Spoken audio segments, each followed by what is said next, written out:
세이노의 가르침. 젊을수록 돈을 아껴라. 수입에 비해 가장 많은 지출을 하고 싶은 시절이 있다면 그것은 젊은 시절일 것이다. 나 역시 그랬다. 놀러 가고 싶은 것도 많고 친구들과 어울리며 돈 쓸 곳이 한두 곳이 아니고 멋진 이성 친구를 사귀고도 싶고 갖고 싶은 것들도 적지 않은 때가 20대와 30대이다. 결혼을 할 때도 기억에 남는 화려한 결혼식을 올리고 싶고 가구도 좋은 것으로 장만하고 싶고 뭐 그럴 것이다.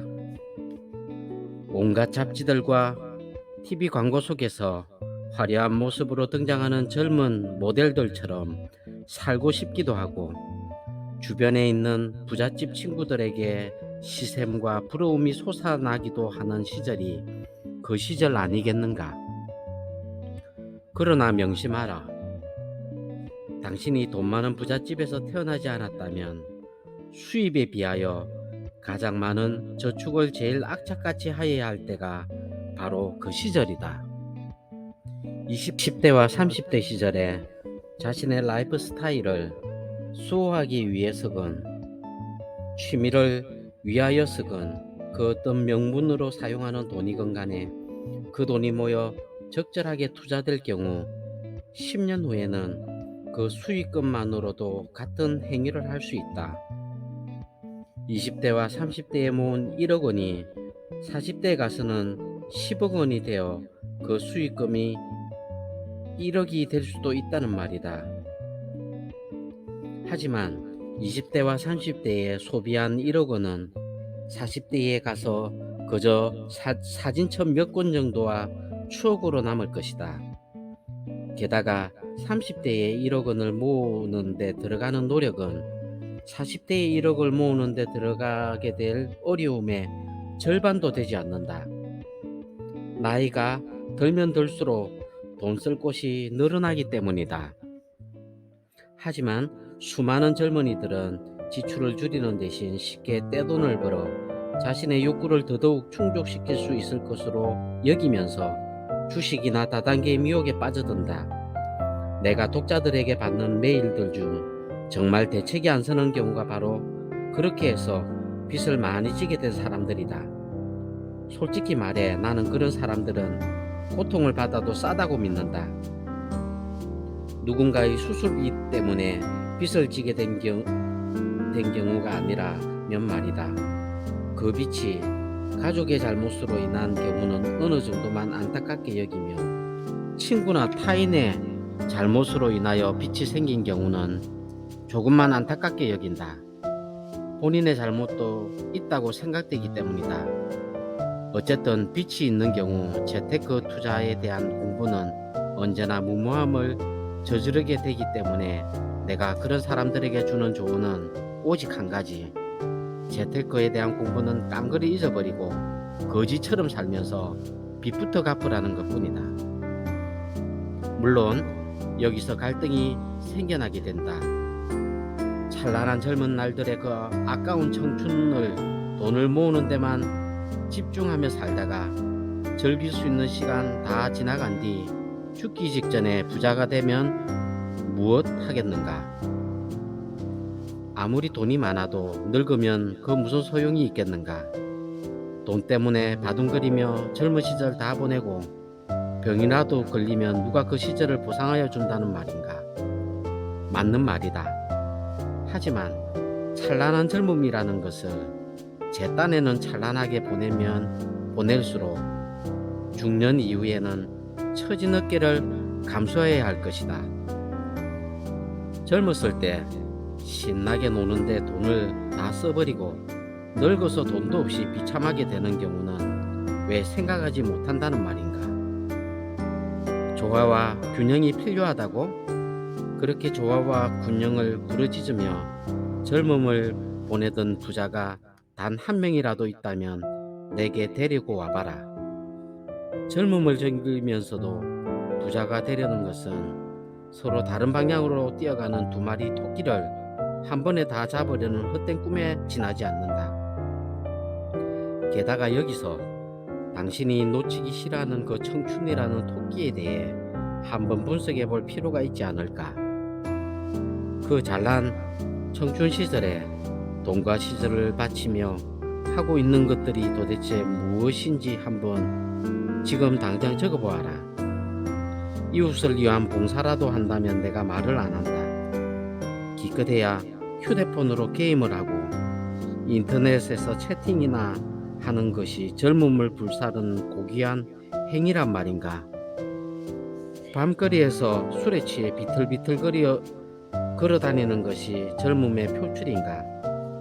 MT나 연수라는 명목으로 집단으로 몰려가서 고스톱 치고 술 먹고 토하고 여자친구 잡아뜨릴 생각을 하는 게 청춘이라고? 친구 생일에 다같이 술에 취하는 것이 젊은 우정의 표출이라고?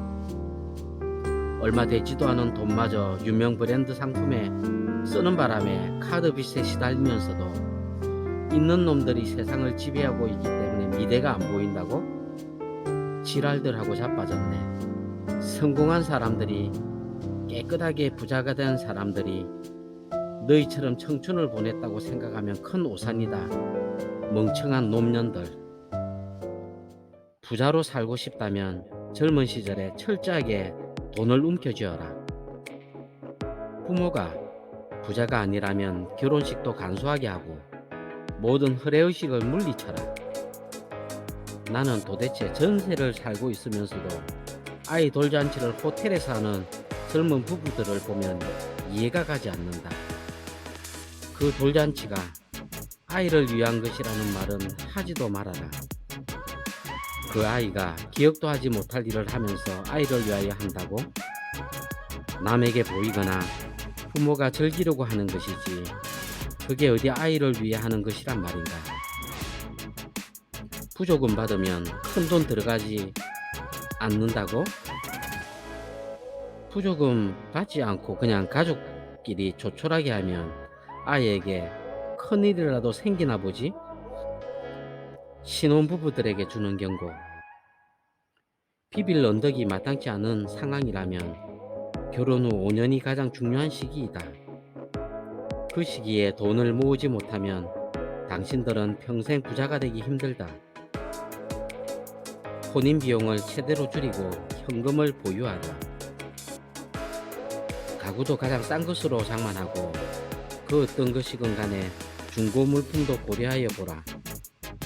소사스러운 혼수품도 5년 후면 고물이 된다는 것을 명심해라. 결혼 예물? 부잣집 친구들을 따라 하지 말라. 일생 한 번밖에 없는 결혼식인데 돈 좀 써야 하지 않느냐고? 글쎄다. 그렇게 시작한 부부들 3에서 4상 중 한 상은 이혼하며 대다수는 평생 돈 걱정하면서 살게 된다는 것을 기억하여라. 총각 시절 내가 갖고 있던 것들 중 대부분 중고였다. 결혼 전 내가 아내에게 사준 첫 커피는 특급 호텔 커피였으나 첫 음식은 청계천 벼룩시장에서 다 찌그러진 양은 냄비에 끓여주는 1,000원짜리 동태찌개였고, 첫 선물은 그 시장에서 팔던 1,000원짜리 목도리였다. 결혼 전 나는 빚도 많았었기에 아내에게 와인 한 잔 사준 적도 없다. 당신이 처녀라면 그런 나를 좋아할 수 있었을까? 그럼에도 불구하고 아내는 내게 결혼하자고 프로포즈를 했다. 그 당시 내 처지는 빚이 많았기에 여자에게 먼저 프로포즈를 할 처지가 아니었다. 결혼 후 나의 월 수입은 결코 적지 않았으나 내가 진 빚부터 갚아야 했기에 우리는 전혀 돈을 쓰지 못했다. 결혼 후 2-3년이 지나자 나는 빚도 갚을 수 있었고 어느 상호신용금고에서 경매로 넘기기 직전에 아파트를 싸게 구입하였다. 하던 사업도 그럭저럭 되어가면서 다시 1년 후 자가용과 기사도 마련하였고 돈이 모이기 시작했다. 하지만 20억이 현금으로 모일 때까지 그 누구에게도 심지어 아나에게도 내게 돈이 얼마나 있는지 말도 하지 않았고 티도 별로 내지 않았다. 돈이 있다고 소문이 나면 언제나 날파리들이 달려든다. 자가용과 기사를 둔 것은 돈 있는 티를 낸 것이 아니냐고. 아니다. 길거리에 허비하는 시간을 절약하려고 그랬다는 것이 더 정확하다. 젊은 시절에 돈에 대하여 어떤 태도를 취할 것인가 하는 문제는 개개인의 선택일 뿐이다. 다만 내가 지적하고 싶은 것은 당신이 특별한 재능도 없는 보통 사람이라면 당신 호주머니에 돈이 쌓이는 법칙은 단 하나라는 사실이다. 먼저 몸값을 올려 나가면서 최대한 절약하고 최대한 먼저 모아라. 그러면 먼저 쌓일 것이다. 그 쌓인 돈이 부자가 될 종잣돈이 된다. 젊었을 때 놀 것 다 찾아다니고 즐길 것 다 찾아다니며 카드를 걷고 쉴 것 다 찾아먹는 사람들이여, 당신들과는 전혀 다른 방식으로 삶을 살았던 덕분에 부자가 된 사람들이 당신들과 별 다를 바 없이 젊음을 보냈던 사람들은 절대 아니라는 것을 기억해라. 명심해라. 당신이 생활 태도를 바꾸지 않는다면 언젠가는 다음 시구절이 당신의 마음을 송곳처럼 찌르게 될 것이다. 뭘 했니? 여기 이렇게 있는 너는, 울고만 있는 너는 말해봐. 뭘 했니? 여기 이렇게 있는 너는 내 젊음을 가지고 뭘 했니? 2022 어릴 때부터 가난, 술, 여자, 동성애, 질병, 교도소 등의 단어로 얼룩진 지저분한 삶을 살다가 동거하던 창녀 앞에서 죽었던 프랑스의 시인 폴 베를렌, 곽광수 선생님이 번역한 그의 시 하늘은 지붕 위로 중 일부를 인용했다. 원래 이 시는 그의 시집 예지에 기록된 것으로 국내외에는 시의 첫 구절이 제목으로 알려졌다. 폴 베를렌이 감옥에서 자신이 살아온 삶을 통해하면서 이 시를 썼다고 알려져 있음을 염두에 두고 감옥에서 창살 사이로 밖을 내다보며 그를 상상하며 직접 번역한 시 전문을 다음 쪽에 실었다. 하늘은 지붕 위로. 폴 베를렌. 하늘은 저기 지붕 위에서 너무도 푸르고 참으로 조용하구나. 종려나무는 지붕 위에서 잎사귀 일렁이고,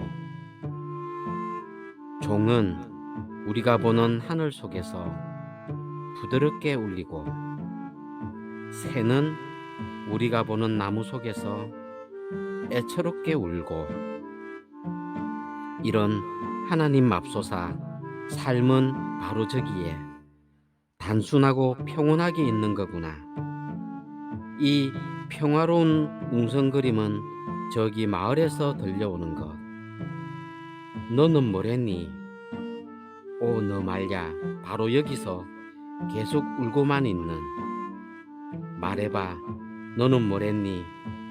너 바로 여기 있는 내 젊음을 갖고 뭘 했니?